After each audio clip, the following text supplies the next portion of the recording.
Olá, estamos começando um estúdio aberto diferente. Hoje estamos na Avenida Paulista, no escritório, na sede do Brasil Paralelo. Um projeto bem interessante que eu acompanho há algum tempo, sou membro, nós vamos falar um pouco a respeito do que é e diretamente aqui com o diretor executivo e fundador deste Brasil Paralelo que está tentando talvez mudar um pouco alguns conceitos e paradigmas da história e da política no Brasil. Henrique Viana, seja muito bem-vindo. Não, muito obrigado de nos receber aqui na sua casa, né? Imagina, o prazer é todo nosso.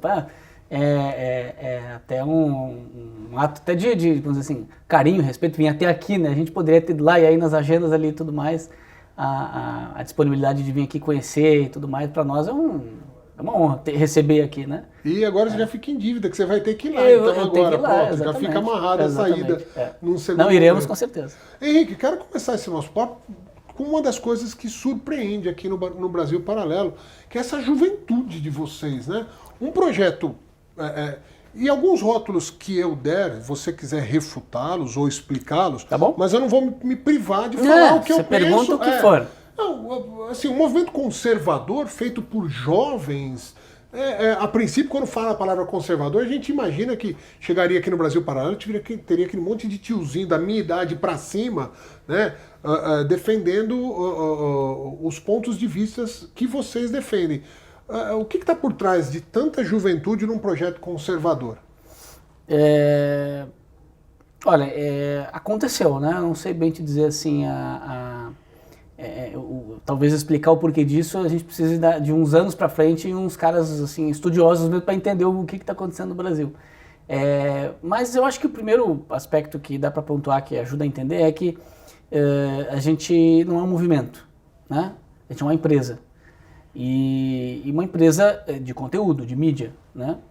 E uma empresa que se propõe a crescer rápido, oferecer um serviço de qualidade, etc. e tal.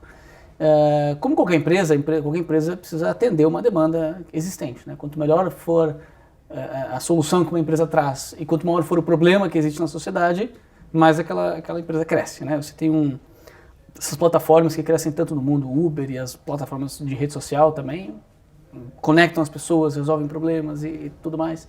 E no mundo das comunicações, né, no universo da mídia, basicamente as empresas que são as grandes do mundo e tudo mais na história, são empresas que têm uma sensibilidade, vamos dizer assim, artística, com a forma de fazer as coisas muito grande. Você pega até mesmo a Globo, você pega a Disney, Netflix, agora assim, eu acho que faz parte que sejam empresas com muitos jovens, né? Porque principalmente quando é um negócio de mídia disposto à inovação, né? Tem algumas empresas de mídia que já não são tanto nessa linha, ocupam outros espaços, mas empresas de mídia ligadas à inovação geralmente vai depender de juventude, de criatividade, de gente que está disposta a embarcar em aventuras mesmo de produção, porque você pega a história de qualquer filme lançado pela Disney ou Netflix e tal, é sempre uma epopeia de produção, de prazos, etc. e tal, que no Brasil Paralelo é a mesma coisa, né? E aí você vai ter, obviamente, jovens envolvidos, né? O pessoal, né, que tem mais disponibilidade e tudo mais. A gente agora, por exemplo, eu tô com 30, né? Então os meus sócios também, a gente tá começando, eu casei agora, a gente tá começando a ficar com menos disponibilidade, né? E estamos sentindo um pouco essa coisa, mas ao mesmo tempo tem uns jovens que estão entrando agora na BP e conseguem, mas eu quando comecei tinha 25 anos, e de fato, assim, a gente ainda vira madrugada, mas era quase que uma rotina diária antes, virar madrugada no escritório. Então acho que um pouco tentando conectar com essa pergunta que você falou, interessante, eu nunca tinha respondido assim nesse aspecto. Acho que da juventude tem muito isso, quando você vê o Brasil Paralelo revelar assim, bastante inovação tecnológica, a gente usa equipamento, a gente traz uma tecnologia de Hollywood para cá, né? É acessível hoje em dia, né? A gente Essa é a diferença, né? Só que para usar isso, é gente que está ligada em... Quer dizer, as pessoas... O time que trabalha aqui hoje são mais de 111 pessoas. A última vez que eu perguntei, era 111 pessoas na empresa, né? Acho que deve ter mais hoje. As pessoas não fazem um curso na universidade de 4 anos e aprendem e vêm trabalhar aqui. A pessoa está aprendendo todo dia na internet, fazendo um curso online, agora no YouTube, aprendendo a mexer numa câmera nova. Sim. E descobrir, saiu uma câmera nova aqui, Opa, aí compara, já viu o pessoal comparando lá, os americanos comparando no YouTube o vídeo, aí já compra a câmera e a galera já faz o tutorial ali de como mexer. Então, hoje mudou um pouco, assim, é muito dinâmico. Então é natural que os jovens meio que estejam um pouco à frente dessas inovações. Você respondeu muito sobre juventude, eu entendi, está tudo muito claro e tem uma lógica perfeita, porque é a lógica real da história. Mas e o conservadorismo? Conservadorismo. E aí? Bom, então assim, a gente também não costuma se considerar conservador, apesar de sermos conservadores e o nosso editorial é ter valores conservadores, ter um espectro conservador de pensamento. Ok. A gente não se autodenomina assim, porque no Brasil hoje existe uma confusão tremenda com relação a esses termos, né? E você fala conservador, hoje é capaz do cara entender Bolsonaro, porque uma coisa não tem nada a ver com a outra. Não tem. Não tem necessariamente, não Meu tem... Deus do céu, como assim? Não, eu tô fazendo uma brincadeira? Não, porque... óbvio. Veja assim, quando eu digo não tem a ver, até talvez tenha sido um pouco forte. Alguma coisa tem a ver, óbvio, né? Alguma coisa tem a ver. Né? Inclusive tá errado o que eu falei. Tem a ver, eu quero dizer assim, que não é necessariamente, e às vezes até tem uma certa distância. O que acontece é que existe um conjunto de valores e ideias conservadoras que estavam adormecidas na sociedade, que estão despertando agora. Uma quantidade bem grande de pessoas aderindo a essas ideias e se sentindo representado por elas e se sentindo instigado, etc., por elas. E o Bolsonaro é basicamente um fenômeno político de 2018. Ele, né, antes ele já era um cara que já tinha um certo alinhamento com esses valores, mas ele surge como um defensor de determinadas pautas políticas. De bandeiras que estavam no chão. Ele foi o primeiro a erguer. E que tem relação, eventualmente, pelo menos simbolicamente, tem relação com o conservadorismo. Então, assim, tem relação com o conservadorismo, mas eu quero dizer assim que existe um processo meio, assim, você cria um espantalho, né, que é o Bolsonaro, a mídia cria um espantalho, e aí diz assim, conservadorismo é Bolsonaro. Para quê? Para que as pessoas não queiram ser conservadoras. Entendeu? Porque hoje é complicado, quer dizer, você pode até ter muita gente que confortavelmente diz que é Bolsonaro e vota no Bolsonaro e tudo mais e tal, mas você cria um certo constrangimento na alta sociedade, na elite e tudo mais. Então a gente costuma ter uma estratégia nesse sentido. Vou ficar usando um termo que ninguém entende. Ninguém entende, poucas pessoas entendem o que é conservadorismo. Então, por exemplo, a gente só faz nossos filmes, entrega nossos filmes, e quando alguém pergunta, assim, né, não é que a gente fique escondendo nada, assim, mas se precisa dizer, o nosso editorial é a busca da verdade. Então, a gente está em busca da verdade. Não somos donos da verdade, nem os nossos documentários são a expressão máxima da verdade, mas estamos em busca da verdade, não somos relativistas. Bom, para quem entende o que é conservadorismo, isso está muito próximo de conservador, né? De alguma maneira, quando a gente assiste, acompanha, e eu falo aqui, né, eu sou membro, assisti praticamente tudo que já foi lançado, pelo menos dos filmes, das trilogias e tal. Os cursos eu não consigo assistir, porque é um conteúdo absurdamente grande, você tem que ter mais tempo. E como você falou, você está casado, você está sentindo menos tempo na sua vida. Eu sou casado e tenho 2 filhos, então... O meu tempo bem limitado para poder assistir, às vezes, as coisas que eu gostaria. Mas esses temas que são abordados todos têm um objetivo que, para quem é membro, eu estou falando do lado de fora aqui, me parece muito claro, que é fomentar os ideais conservadores e de pelo menos contar o que seria a versão dos fatos sob o prisma, o olhar dos conservadores, inclusive da história do Brasil. Vocês sabiam que tinha um público para isso ou foi um insight? Então, veja bem, olha só, aí que está o ponto. Porque a gente não considera e não leva isso em conta em fazendo os roteiros dos filmes que a gente está defendendo uma ideia. Um conjunto de ideias.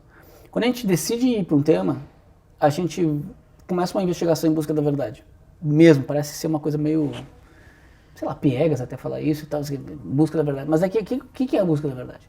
É quando você olha para o seu sofá, né, tem um sofá que está na nossa frente, para quem não está vendo, preto, né, e aí a gente fala assim, olha, a princípio esse sofá parece preto, mas a gente vai investigar e se tem alguém que defende que ele não tem problema, vamos conversar e vamos ver, pode ser que tenha uma opinião que, não, mas o teu olho está enxergando isso aqui, tudo bem, beleza. Mas no final das contas a gente vai chegar numa conclusão assim, porque assim, ou ele é preto ou a gente tá louco, né? Assim, mas a princípio ele é preto e tal. Então, às vezes, claro, esse aqui é preto no branco, né? Quer dizer, mas às vezes tem coisas que, beleza, pode discutir e tudo mais, mas existe uma verdade sempre naquilo que a gente está analisando. Onde é que é mais difícil de você ter assim uma verdade? É quando a gente chega e, por exemplo, assim, fala, eu acho que São Paulo, a Avenida Paulista aqui deveria ter uma organização diferente, porque isso vai melhorar a vida das pessoas, a sinaleira tinha que ser diferente. Bom, aí nós estamos indo já para o campo da ideologia. Um conjunto fechado de ideias que propõe um tipo de mundo. Isso, aí sim, existe uma relatividade nas coisas. Porque, de fato, como a gente não testou ainda essa ideia, pode ser que ela dê certo, pode ser que ela não dê. Ela é uma ideologia, ela não é a realidade. Ela não é um cálculo do que vai dar ou que não vai dar certo. É uma previsão, é uma aposta no que vai dar ou não vai dar. Nesse sentido, e a gente pode ver que o Brasil Paralelo não faz isso. A gente até lá no início fez um episódio lá de uma série que ela tinha um pouco essa ideia de propósito. A gente odiou, não gostou, nunca mais fez. Porque a gente percebeu, a gente estava amadurecendo ali, percebeu assim, não, nosso papel não é ficar propondo as coisas. Nosso papel é olhar para a história e dizer, em tal ano, em tal época, um prefeito propôs uma reorganização da Paulista, ele fez isso, aquilo, ele estava influenciado por tais e tais ideias. Na época ele discutiu, teve debate na Câmara, não sei o que, fizeram a tal da mudança. O que aconteceu? Número de mortes, número de acidentes, assim, aumentou, diminuiu, papapá. E a gente bota uns caras para debater, tem uns caras até que discordam eventualmente do que ocorreu, mas vai ter ali uma verdade. Algumas verdades, alguns fatos estão ali postos. E essas verdades, esses fatos é que nos ajudam a aprender com o passado e melhorar a nossa visão de futuro e melhorar a possibilidade de acerto. Isso é ser conservador. Quando você começa a ficar propondo muitas coisas, isso pode até ser uma proposta conservadora, mas você está perigando ir para a ideologização. Então, assim, é como uma empresa que trabalha muito o resgate da história, a gente faz muitos documentários, né? Então ela está muito voltada para a busca da verdade num ambiente que tem pouco espaço para ideologia. Uhum. Então, a gente fez agora uma avaliação com relação à questão ambiental no Brasil, agronegócio e tal, cortina de fumaça. Você tem uma leitura de fatos ali. E você tem, obviamente, sempre contaminado um pouco de narrativas, a gente trouxe pessoas de esquerda, de direita para conversar e tudo mais, mas sempre muito atrelado a fatos. Então, nesse sentido, a gente, quando começou lá atrás, se apaixonou muito por essa ideia. Não necessariamente por propor uma ideologia para o Brasil, mas se apaixonou por essa coisa de investigação. Investigar uma coisa e começar a descobrir coisa de detetive e ficar numa sala fechada e botando as coisas na parede, as fotinhas. Ligando os pontos. Tipo isso. Então acho que aí que dá para as pessoas entenderem um pouquinho porque um bando de jovens se encantou por esse negócio. A gente rolou um pouco disso. No início era uma salinha pequenininha assim e a gente começou a ver que tudo dava para ir atrás mesmo e pesquisar, coisas que a mídia tradicional não pesquisava. Quando a gente fez o 1964, por exemplo, o Brasil entrava nesse livro, uma puta polêmica, um filme... um longa-metragem, é o documentário brasileiro mais assistido da história, que se tem notícia. Tá? Foi um grande sucesso, em parte por conta da polêmica também, mas o que aconteceu? A gente tinha medo de entrar nessa receio assim, de entrar nessa pauta, a gente não ia entrar, mas um funcionário nosso, que hoje é até sócio da empresa, um roteirista, o Henrique Zingano, ele chegou para nós e falou, olha, queria apresentar para vocês, aí ele falou, não, cara, a gente não vai entrar aí, porque tem muita tensão. Muita tensão, muita imprecisão, a gente tem medo de acabar assim, parecendo que está defendendo ditadura ou não sei o que e tal.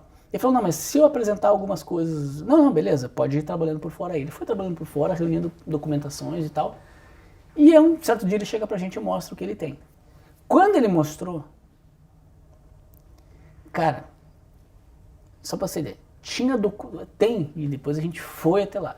Na República Tcheca, tem documento oficial do Serviço de Inteligência soviético, porque lá era um braço da União Soviética. Pertencia, né?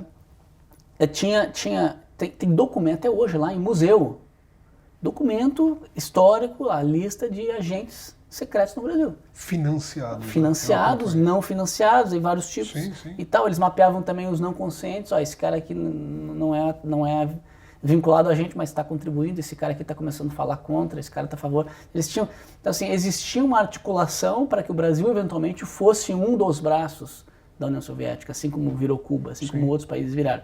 Então, quando a gente viu que existia, de fato, algo que não tinha sido explorado ainda por toda o mainstream brasileiro, com mídia, intelectuais, etc. e tal, a gente falou assim, opa, tem coisas novas aqui, fatos, verdades, e faz algum sentido a gente ir atrás desse negócio. Então a gente foi até lá, levamos equipe, câmera, um monte de tradutor, porque traduz do tcheco para o polonês, do polonês para o inglês, do inglês para o português. Então fizemos todo um trabalho, e aí o filme pegou um corpo muito bacana, né? Mas esse filme é uma expressão muito interessante do que eu estou te falando. Ele traz todo esse lado de que essa coisa do que tinha uma ameaça comunista não é uma teoria da conspiração, é um fato. Existia em alguma medida. Alguém pode até dizer assim, mas eu acho que não ia acontecer. Tudo bem, você pode dizer isso, não tem problema nenhum, mas existem esses fatos aqui que levaram a esses movimentos da sociedade se defender. A reação a isso foi um golpe, e tá lá no documentário, que todo mundo achou que a gente ia dizer que não foi golpe. A gente até estava com medo, vai que a gente descobre que não foi, e nós vamos ter que dizer que não foi, né? Porque tem essas coisas, às vezes tu descobre uma coisa diferente e você tem que ser o primeiro a dar notícia. Mas não, tava lá, inclusive os entrevistados todos, né, a gente teve vários entrevistados que a gente colou na montagem do filme falando, olha, de fato foi um golpe. Aí tem uma discussão ali até se no primeiro ano, em 64, já era configurado um golpe ou não, tem alguns que defendem que só depois... Quando não se convocou as eleições. Exatamente. Não, mas aí a gente viu, não, senão de fato em 64 ele já se configura, por causa de tal e tal coisa. Beleza. E depois também assim, o filme, da metade pro fim, ele é duro e crítico ao regime militar. Inclusive, o final do filme termina metendo uma baita de uma crítica. Então você vê ele, poxa, é isso. É você indo pra uma investigação, tipo como se fosse um detetive num crime e tudo mais, em que você tem ali um cara que é o possível criminoso, e daqui a pouco você descobre que não é, que é um outro cara que estava com cara de mocinho. Então tem essa... Eu acho que a gente se diverte nesse sentido. Isso acaba sendo muito conservador. Porque em geral, a esquerda olha para a história também com a lente da ideologia. Muito, muito. Né? Então... Henrique, você falou muito de investigação, de verdade e tal, e tudo que eu assisti de vocês usa dois recursos que são muito nítidos. Fatos históricos, história mesmo, notícias de jornal, livros escritos por historiadores, tal. Isso é uma coisa. E a outra, você falou do Cortina de Fumaça, aqueles primeiros segundos do Cortina de Fumaça é impactante e é chocante. Em alguns momentos vocês usam o recurso de chocar com imagem, com frases e tal, de alguma maneira. E aí, também complementando, você falou, por exemplo, 1964, eu tenho certeza que tem muita gente que tem ideologia de esquerda que não terminou de assistir o filme. Assistiu 10 minutos, se sentiu impactado negativamente com aquilo, porque não acredito, isso é panfletário, estão fazendo... e nem assistiu, porque talvez se ele assistisse até o final, ele ficasse com aquela sensação, não, esses caras procuraram... Contrabalancear. Isso, é muito nítido. No 1964 talvez seja o filme que mais mostre essa, se não imparcialidade, mas pelo menos essa visão. A busca da verdade. Isso, está aqui. A gente enxerga isso. Como que vocês pretendem dar prosseguimento a isso, mas tentar trazer também o cara que está, de alguma maneira, segmentado, ideologia de esquerda, eu não quero ver e tal, para que ele tente enxergar, aprender, não precisa se converter, mas pelo menos ouvir um pouco da versão que ele não concorda. Tem alguma estratégia para isso? Para tirar o Brasil Paralelo de ser um nicho conservador de direita e ser ouvido pela população, pelo leigo e pelo que já é convertido para a esquerda. Chamando convertido, pelo amor de Deus, não entendam isso como ofensivo, tá? A turma do mimimi, e calma, não é isso. Assim como tem o convertido de direita ou de esquerda. É isso que eu quero deixar claro para o público de casa. Olha, primeiro você colocou ali a questão do chocar e um dos nossos valores é a arte, quer dizer assim, sem arte você não comunica. Então, por mais que você seja em alguns momentos racional, bem racional, usar bastante a razão, números, informações, etc e tal, sem a emoção, sem a arte que provoca emoção, sem a linguagem das emoções, você não impacta, né? Você não leva realmente uma percepção adiante e tudo mais. E aí quando que se escolhe colocar emoção ou não, né? Aí é uma decisão difícil, porque a gente ocorre muitas vezes também de no meio da produção, o pessoal que está montando, está editando e tal, o pessoal que está ali à frente às vezes coloca uma emoção numa determinada parte e a gente fala assim, opa, aqui tem que tirar. porque aqui é um assunto um pouco mais delicado, tem mais visões assim. Onde é uma coisa que está mais próxima de ser definida, vinculada a valores principalmente, então, por exemplo, o valor da vida é um valor tradicional no Ocidente. O valor da vida, propriedade, então, por exemplo, propriedade quando tiver assunto de roubo, de corrupção, dá para tranquilamente, não tem relativização aí nesses valores. Tá. Liberdade, quando tem aí também relativização, não dá para relativizar a questão de liberdade. Então, onde eu tiver a história de um tirano que tirou liberdades de alguém, eu posso pesar a mão na emoção. Onde eu tiver o contrário, alguém que promoveu liberdades, posso pesar a mão numa emoção positiva também. Onde eu tenho alguém que tira vidas, que promove a morte ou algo do tipo, não tem problema eu pesar a mão. É um enviesamento? Pode até ser, mas ele é vinculado a valores. Ele é vinculado a uma percepção concreta de que a nossa civilização evolui na medida em que preserva a vida. Né? Não existe relativização aí. Quer dizer, não, teve determinada civilização que promoveu a morte e é uma civilização legal, que a gente gosta. Não existe nenhum tipo de genocídio, coisa que seja legal. Né? Então, tem aquilo que não se discute. E naquilo que não se discute, a gente fica mais à vontade de colocar uma emoção. Né? Agora, tem momentos onde tem uma discussão como recurso de resgate, meu. Você quer trazer o cara... Enfatizar mesmo. E é uma responsabilidade tremenda. Porque esse negócio de você saber usar a emoção, você pode distorcer.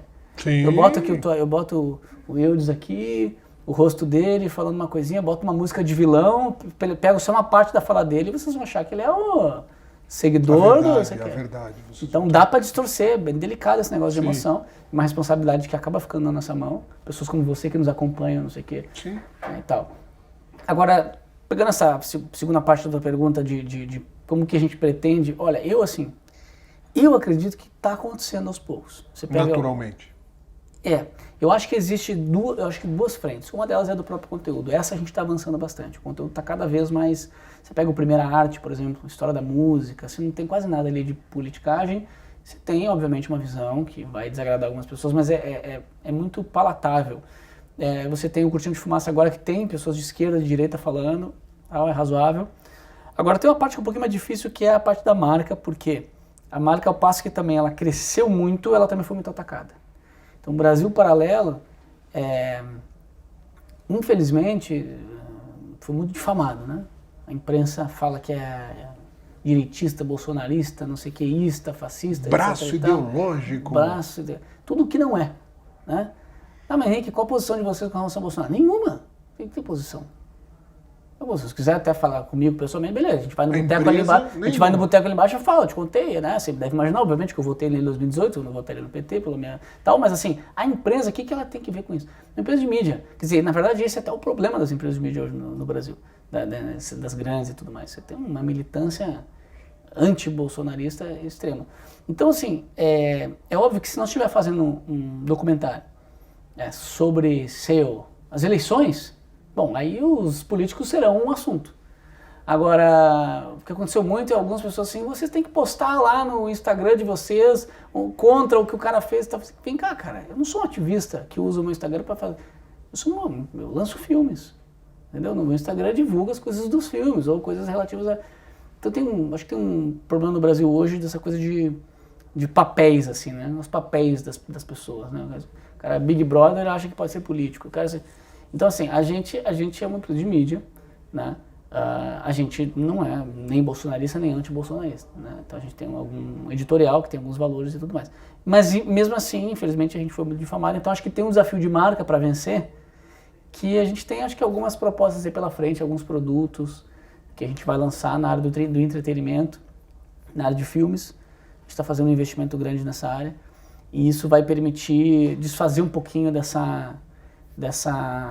desse preconceito que algumas pessoas eventualmente criaram com Pode falar alguma coisinha que está chegando aí? Porque eu fico ali recebendo e-mail de você, é uma sacanagem aquilo. Você recebe e-mail e fica assim, não, em breve. E eu fico tentando adivinhar, né? Fico, não, eu acho que vai. Eu converso com os meninos e falo, não, eu acho que agora o Brasil Paralelo vai fazer tal coisa, tal. Tem alguma coisa que possa ser adiantada? O que eu posso adiantar aqui e tal, né? O que eu posso adiantar é que a gente vai dar um primeiro passo, não vai ser um pequeno, vai ser um passo grande, no mercado de entretenimento, Quando? de filmes. Agosto agora? Tá programado assim para setembro, final de agosto, setembro. A gente estava hoje mesmo aí fazendo uma reunião meio às pressas aí, com os prazos e tudo mais, mas está para, talvez dê uma ajustadinha na data, mas está para final de agosto, setembro. É um primeiro passo, claro que, assim, o futuro o que é, né? O futuro é realmente você trabalhar como Netflix, ter suas produções próprias, séries brasileiras sendo feitas em alta escala e tal, mas até chegar lá você tem alguns passos anteriores, que a Netflix também deu. Então, para quem já conhece um pouco aí do que como é que foi, já pode pescar um pouco como é que é, mas é um negócio bem diferenciado. Falando do início, e inclusive na semana passada eu recebi um e-mail, né, como membro que sou, lá falando do início de vocês. Começou com uma câmera, batendo papo com alguns especialistas e tal. E em 5 anos, vocês simplesmente se transformam no maior produtor de documentários do Brasil. Tem o documentário mais visto da história do Brasil. Tem o número de assinantes hoje está em... 205 mil? 205 mil, é isso? 205 mil? Eu não sei quantos outros veículos de comunicação tem isso pagantes, não é assinante de curtida. Não, é o cara que paga lá um pouquinho, mas ele paga. Os planos, né, que partem lá, tem diversos planos com acessos diferenciados. Vocês estavam preparados, aí falando de negócios agora, para um crescimento tão rápido assim? Como é que vocês se acomodaram? Meninos que têm uma ideia, que viram a madrugada para fazer essa ideia acontecer e que só em 5 anos transformam uma empresa de garotos numa empresa que contrata 100 e tantas pessoas, pais de família, gerando renda, gerando lucro, afinal de contas é uma empresa. Estavam preparados? Como é que foi esse momento de crescimento tão rápido? Preparado nunca tá. Nunca tá. Infelizmente não existe essa total ordem na vida, né? Quer dizer, sempre tem um pouco de caos. O que eu posso dizer que tinha era ambição já, sempre teve, né? A gente tinha ambição desde acho que precisa ter, porque se não tiver ambição, realmente você vai ficar parado. Então a sua ambição tem que ser maior do que o que você consegue. Então você mira na lua para acertar um pouco embaixo. Então isso tinha e continua tendo. A nossa visão de negócio, de futuro é ser a empresa brasileira que mais influencia a cultura. Esse aqui é o objetivo. Rapaz, fala olhando para lá agora isso, porque é ousado. A empresa brasileira com maior influência cultural. Importante. No Brasil. Hoje você tem... É corajoso você falar isso. Vai receber crítica, você sabe disso. Perfeito, mas é isso aí, mirando na lua. Legal. E se compromissando também. A gente se compromete, por exemplo, a gente tem uma meta até o final do ano de chegar em 1 milhão de assinantes. Esse ano? Até o final do ano que vem. Do ano que vem, 2022. Eu falei desse ano. Falou desse ano, Final de 2022. Mesmo assim. Final de 2022 chegar a 1 milhão de assinantes. Então, a gente se compromete, claro, é difícil e tal, mas o empreendedor ele precisa trabalhar com meta. Ele precisa virar uma madrugada, ele precisa trabalhar com meta e tudo mais. Então a ambição tinha, preparado nunca tá. E aí essa que é a beleza. O desafio vai chegando e você tem que conseguir vencer o desafio. Então hoje você tem, por exemplo, hoje para nós um desafio de contratação grande. Então nós não imaginava isso, mas por exemplo a gente está tendo que fortalecer muito uma equipe de RH. A gente trouxe uma executiva de mercado, uma companhia aérea que está hoje a diretora aqui. Está aumentando o time dela, porque você ter recrutadores o dia inteiro contratando gente, fazendo entrevistas e tudo mais. Não é qualquer pessoa também para trabalhar aqui, a gente preza muito pelos valores e pelo alinhamento cultural. Sim. Então, preparado nunca tá. A vida pessoal também sofre um pouquinho, saúde, né? Eu não imaginei que os sócios, né, os fundadores, eu, o Lucas e o Valerino, nunca imaginou que na faixa de 30 anos ia ter que estar com um médico, acompanhamento e tudo mais. Ninguém teve nenhum problema de saúde nem nada, mas assim... Você começa a ter esses burnouts, essas coisas, dá uma trabalheira. Mas hoje eu acho assim, não tem nenhuma empresa de mídia no Brasil que seja como a gente, sim, totalmente independente, né? Quer dizer, não está vinculada a um sistema de estatal nem nada assim, que seja recente, nova, criada em 2016 e que tenha tanto resultado de faturamento. Inclusive a gente divulgou com os nossos membros, a gente já parte na frente para não ter ataque da mídia. Então, eles não virem com malícia. Não tem nada a esconder, então a gente fez um relatório e divulgou.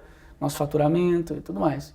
Então a gente divulgou o número de membros, faturamento, resultado, a gente divulgou faturamento e EBITDA, quer dizer, geração de caixa. Em 2020 a gente faturou 30 milhões e com 12 milhões de EBITDA, 40% de EBITDA, basicamente, que é a geração de caixa. Sim. O que nos permitiu esse ano investir e triplicar o tamanho da empresa com caixa própria, né? E mirando esse ano pelo menos em dobrar o faturamento de novo. Então assim, com a auditoria internacional, da Ernst Young, que é uma das empresas principais, com compliance sendo construído pela Grant Thornton, que é outra também internacional das principais. Então, assim, um programa de compliance que vai incluir o quê? Toda a lei anticorrupção, toda a parte de lavagem de dinheiro, tudo, assim, a gente é certinho, mas tem que ter, a gente vai ter um programa de compliance, é aquilo que garante para a sociedade que você é certinho. E, além de tudo, o programa de compliance vai entrar também nessa questão editorial, de fake news, de não sei o que. Tá? Então, assim, se blindando completamente. Para seguir em frente. Muito bem. Partindo para os finalmentes, né, do nosso bate-papo aqui, que é uma pena, é um tema que eu gosto muito e gostaria de ficar falando muito mais. Poderia falar aqui horas, né? E você imagina que mais ainda, né? Mas, falando desse... A gente falou um pouquinho da história, vocês cresceram demais, tal, falou um pouco dessas metas. Você não abriu muito qual é o futuro, né? Quais os próximos... Estamos preparando a surpresa. Projetos. Você vai gostar da surpresa. Não, eu imagino que sim. Agora, falar um pouco de política, de Brasil, não de política partidária, de Brasil. Você sente que, de alguma maneira, o Brasil Paralelo está conseguindo influenciar os pensadores, os formadores de opinião, para que pelo menos haja debate que era absolutamente interditado? Qualquer tipo de debate nos moldes de que vocês propõem há 10 anos era absolutamente proibido. Temas assim, quem que poderia questionar qualquer tipo de coisa relacionada à nossa história que a gente aprendeu na escola? E aí vocês lançam diversos, o 1964 é um deles, meu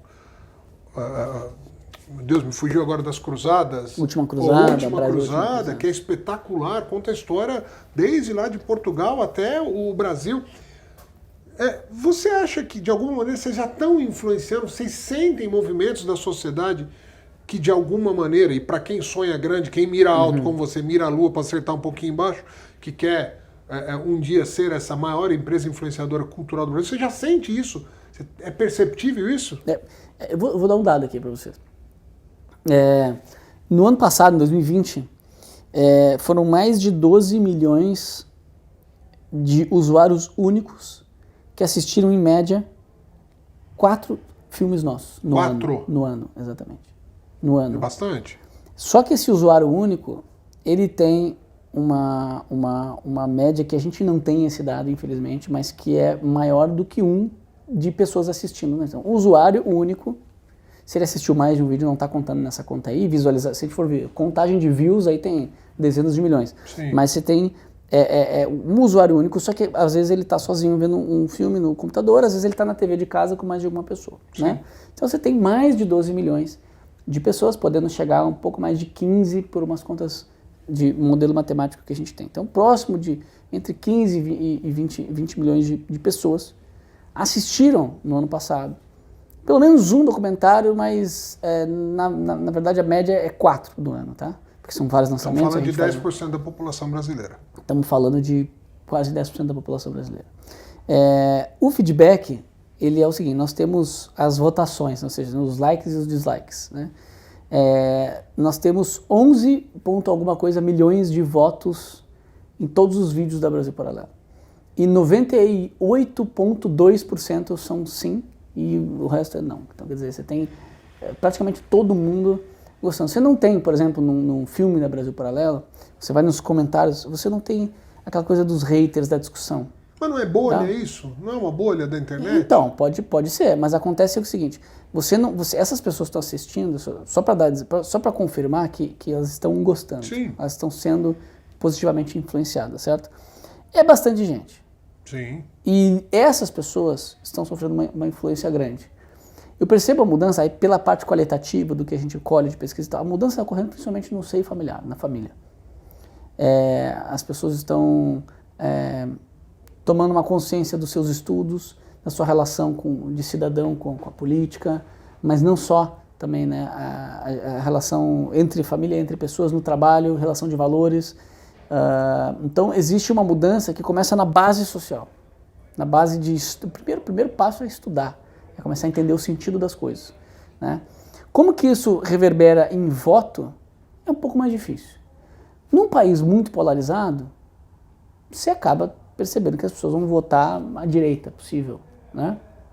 Possível votar à direita porque está muito polarizado. Então é um pouco difícil saber, não tem como saber mais ou menos. Mas a gente quer cada vez mais sair da bolha e para isso cada vez mais em busca da verdade e não ideologizando a direita, mas cada vez não é ir para o centro e neutro, não, é a busca da verdade. Né? Então, mas é isso, o que eu tenho de dado e o que eu tenho de percepção é isso aí. Né? A influência acho que já é alguma coisa. Você tem medo das redes sociais? Porque as redes sociais estão fora dos nossos controles. Se os caras, um determinado dia, apertaram delete na conta do presidente do maior país, a maior potência da história do mundo, os Estados Unidos, o cara foi lá, deu delete, tirou ele do Twitter, do Facebook, anulou o discurso dele. E eu não quero aqui entrar no mérito da questão. Se de alguma maneira, como é que vocês estão se blindando, o que vocês estão pensando para que isso não aconteça? Porque grande parte do que você me falou aqui, eu mesmo, os primeiros vídeos, a plataforma é o YouTube, que é uma dessas plataformas que de repente um dia vai lá, aperta um botãozinho, tira vocês do ar e anula o que vocês produziram até agora. Evidente não o conteúdo, que esse conteúdo está em outras plataformas e tal, mas esse acesso de tantos milhões de pessoas. Exatamente. E aí? Porque esses milhões de pessoas é através do nosso canal do YouTube, Sim. né? E na nossa plataforma própria, que você tem aplicativo, agora a gente vai lançar o de TV também, então ali você tem 205 mil, a gente quer também chegar em 1 milhão e mais e tal, mas ali é menor, claro. É um caminho, são duas vias, tá? Paralelas.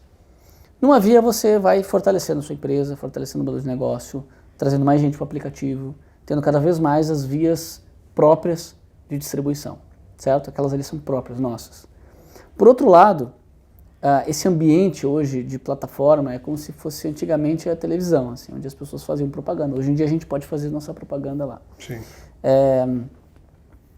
Essa via aqui das plataformas, etc. e tal, é o seguinte: são empresas grandes, empresas em grande medida sérias. A gente pode questionar algumas posturas institucionais ou até de funcionários lá e tal, que tem um viés mais ideológico e tal, mas são empresas que mudaram a história. Mudaram a nossa vida. Sim. Não existiria Brasil Paralelo se não fosse o YouTube. Não existiria uma série de coisas se não fosse o Facebook, YouTube, né, a Apple mesmo com os celulares, etc. Logo, não é como se fosse assim alguém que a gente pode sair brigando porque eu não concordo, não sei o que tal, entendeu? É a mesma coisa que você dizer assim, olha, eu não concordo com essa taxação de imposto aqui e tal, então não vou pagar imposto. Não, só um pouquinho, não é assim.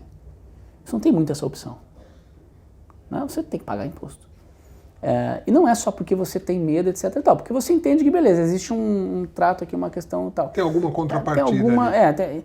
Exatamente. Então, com o YouTube é a mesma coisa. Posso não concordar de uma coisa ou outra, eu gostaria que tivesse uma postura um pouco diferente. Mas, primeiro, não estou lá podendo ficar, né, brigando com os caras. Não dá para abrir mão. E também não é como se eu estivesse no prejuízo, eu estou no lucro com os caras.